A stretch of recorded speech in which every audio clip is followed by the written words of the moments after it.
Hi, this is Tony Hawk. Welcome to Leipzig for the Games Convention 2007.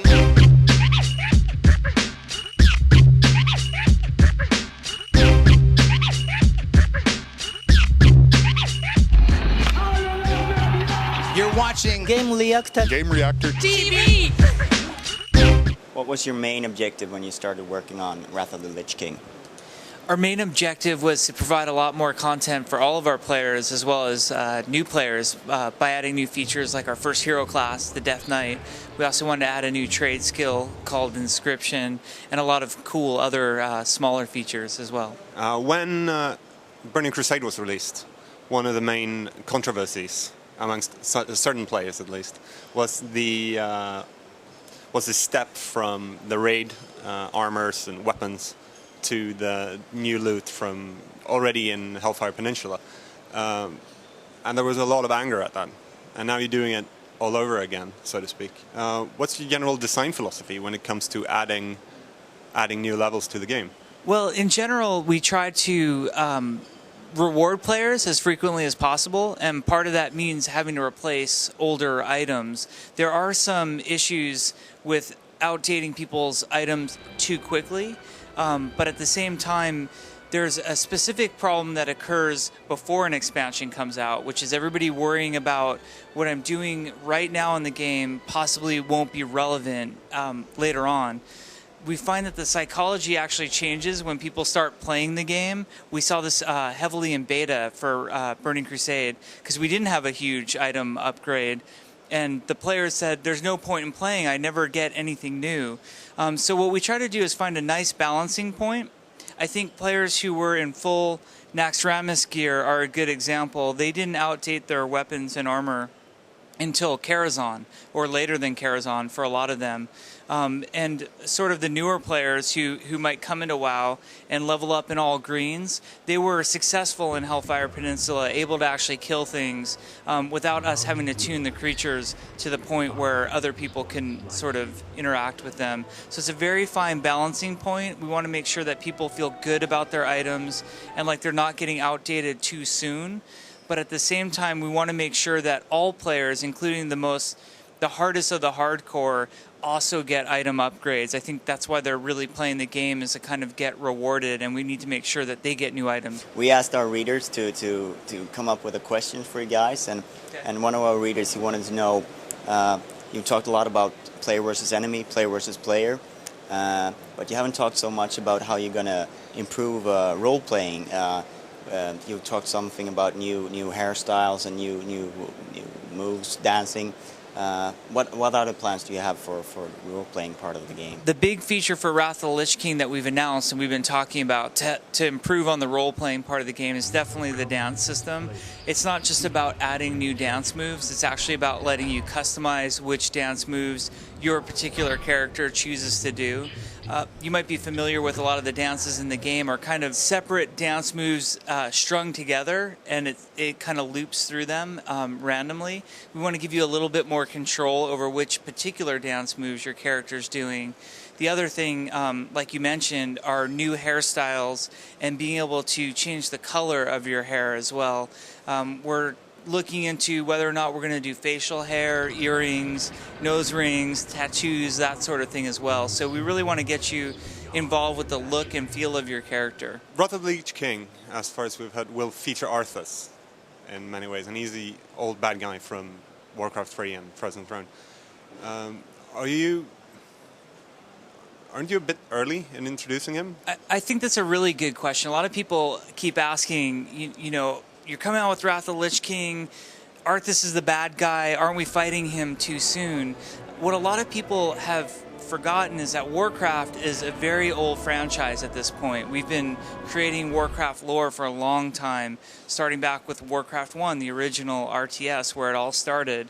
Arthas only came into existence a few years ago in Warcraft 3. He was brand new. He never existed before Warcraft 3, and he was sort of a new thing that we implemented. And we did him in such a way where we made him feel epic and huge, and he became a defining character to the game.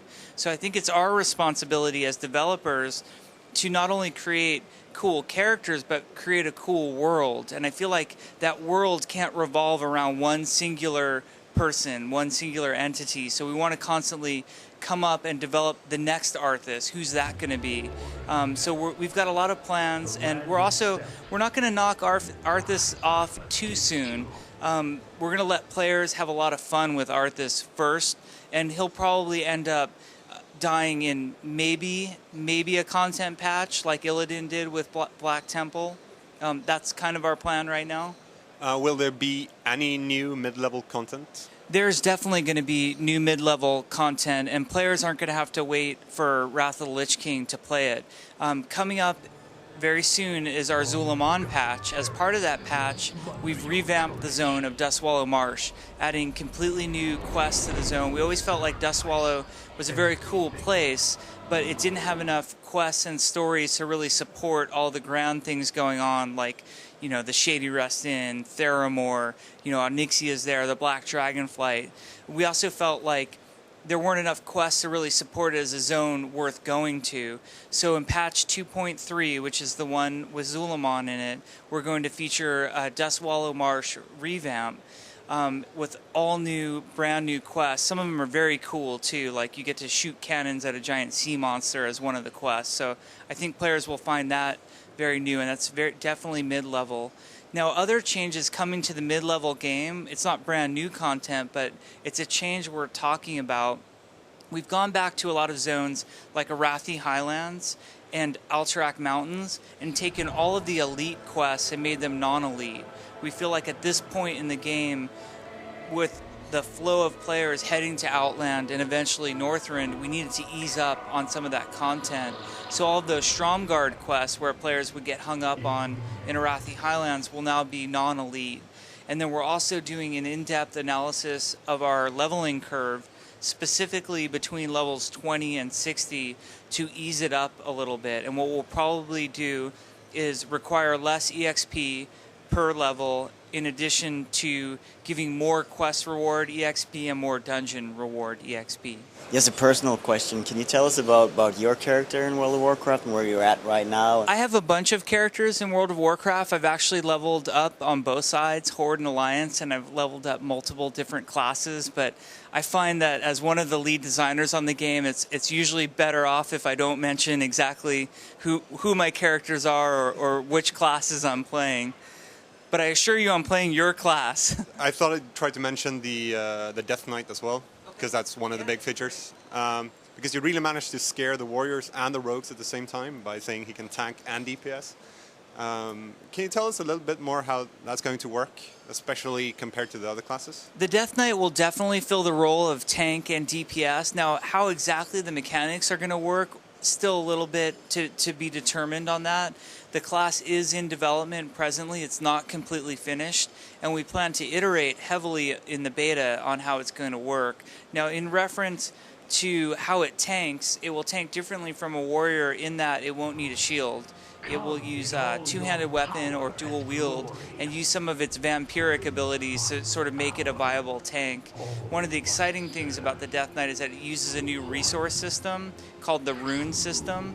Unlike Energy or Rage, it sort of uses this rune system where it customizes what abilities it uses. But the exact mechanics and how it will compete with, let's say, a Fury or Arms Warrior or obviously the Rogue's DPS, those are very touchy subjects, and we want to make sure to fully explore his mechanics to make sure that DPS warriors are still viable. And of course, we want rogues to be our top melee DPS. That's always been our vision, and we'll try to stick with that. Will there be gnome Death Knights? I'm very happy and pleased to announce that there will be gnome Death Knights. Currently, our plans are that all classes can, or excuse me, all races will be able to be a Death Knight. Now, something weird might happen in development or as we get into beta, which might change that, but I don't foresee that. Our true goal is to make the Death Knight available to all races, and it really fits the story too.